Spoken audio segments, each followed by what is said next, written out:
आज हम बात करेंगे, ये केस आया हुआ है। आ, इसमें जो पेशेंट है उसको मिस कैरेज होता है या एबॉर्शन होता है, और इसके बारे में हम देखेंगे कि किस तरह ऐसे मरीज़ों को ट्रीट किया जा सकता है। एक होता है FMH, फीटो मैटरनल हेमरेज। ये एंटी डी की वजह से होता है। बाज़ औरतों में एंटी डी नेगेटिव होता है और जो फीटस डेवलप हो रहा होता है वो पॉजिटिव होता है, तो जिसकी वजह से प्रेगनेंसी के दौरान एबॉर्शन हो सकता है, यानी कि हेमरेज हो सकता है, उसके बाद एबॉर्शन हो सकता है। तो हम देखेंगे आज का जो हमारा है ना मौजू, वो ये कि ये जो एबॉर्शन है ये किस वजह से होता है और इनकी कौन कौन सी मेडिसिन हैं। तो मेरे नज़दीक आप जब किसी ऐसे केसेस को डील करें तो उसमें 3 एस्पेक्ट्स को सामने रखें। पहला एस्पेक्ट है वो है पैथोलॉजिकल, यानी कि दोनों मियाँ बीवी ठीक, उनको कोई एंग्जाइटी डिप्रेशन नहीं है, उनको कोई मेंटल सिम्टम्स नहीं है, उनको कोई प्रॉब्लम नहीं है, लेकिन एबॉर्शन हो गया और हमेशा हो रहा है। तो उसके अंदर देखेंगे पैथोलॉजिकली क्या तब्दीली आई है, एंटी डी का कोई मसला है या नहीं है, या दोनों की जो ब्लड ग्रुपिंग है उनमें कोई मसला है। ये ऐसे मसाइल हैं जिनमें दोनों मियाँ बीवी का कोई कसूर नहीं। फिर दूसरा जो एस्पेक्ट आ जाता है वो आता है कि भाई उनको किसी एक को, चले प्रेगनेंसी के बाद खातून को ज़्यादातर एंग्जाइटी या डिप्रेशन का शिकार है, या उसके अंदर कोई उसको ऐसी मेंटल प्रॉब्लम्स हैं जिसकी वजह से एबॉर्शन हो जाता है, उसकी मेडिसिन आप तलाश कर सकते हैं।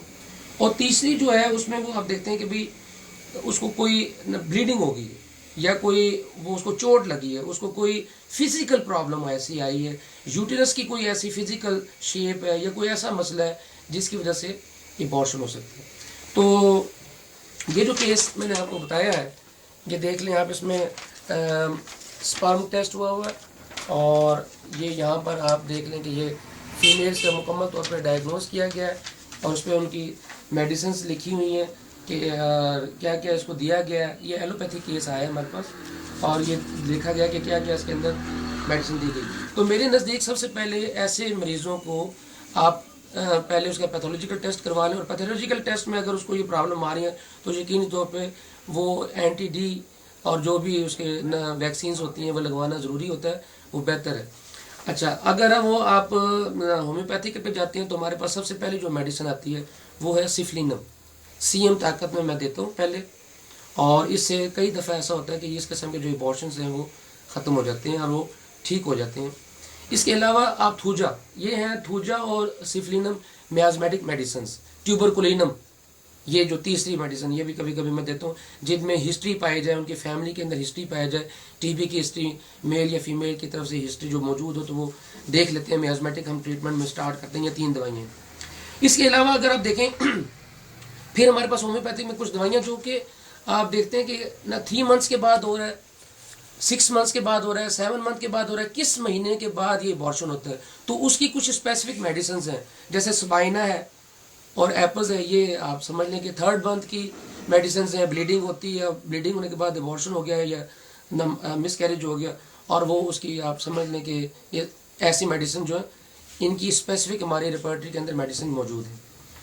फिर आता है कि जी कोई 3rd मंथ या 6 मंथ्स या कोई न, आप समझ टाइम पीरियड या स्पैन उसमें मौजूद नहीं है, बल्कि सिर्फ ये चीज़ है कि जी उसको सिर्फ ब्लीडिंग हो जाती है, तो उसके अंदर आप ब्लीडिंग की और ख़ास दवाइयाँ जो है वो ट्रिलियम है और एपिकाक है, और इस तरह किस्म की बहुत सारी फेरामेट है।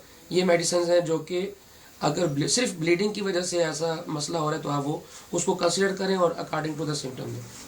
फिर एकोनाइट है, एक एकोनाइट बहुत इस केसेस में बहुत कम इस्तेमाल होती है, लेकिन मेरे नज़दीक ये बहुत अच्छी दवाई है और मैं इसको इस्तेमाल भी करता हूँ। कि ऐसी खबर आती है तो उनको हर वक्त खतरा रहता है, ओ डॉक्टर साहब ऐस दफ़ा मैंने 2 दफ़ा इंज हो गया, हूँ पता नहीं इंज मेरे नाल होता है कि नहीं होता, अच्छा जी मेरा केस बढ़ जाएगा, नहीं होगा ये।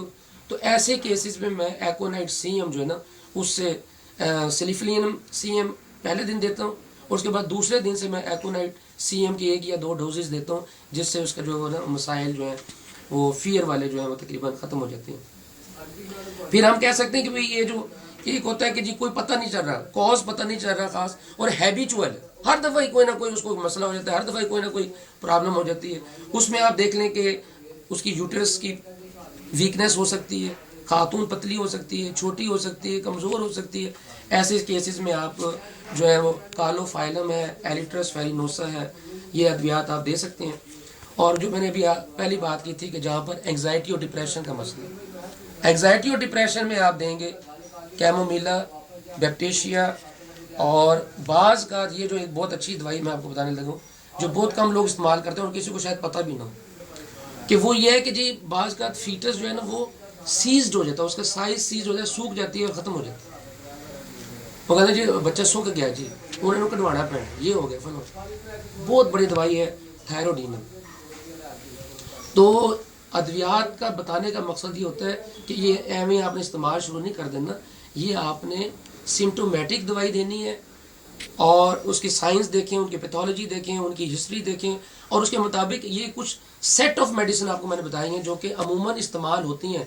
लेकिन ये ज़रूरी नहीं कि मैंने अगर आपको काली म्योर नहीं बताई, मैंने आपको जेलसीमियम नहीं बताई तो वो इस्तेमाल नहीं होती। वो जेलसीमियम भी बाज़ का एबॉर्शन के अंदर आपकी सिम्टोमेटिक दवाइयाँ आ सकती हैं। शुक्रिया।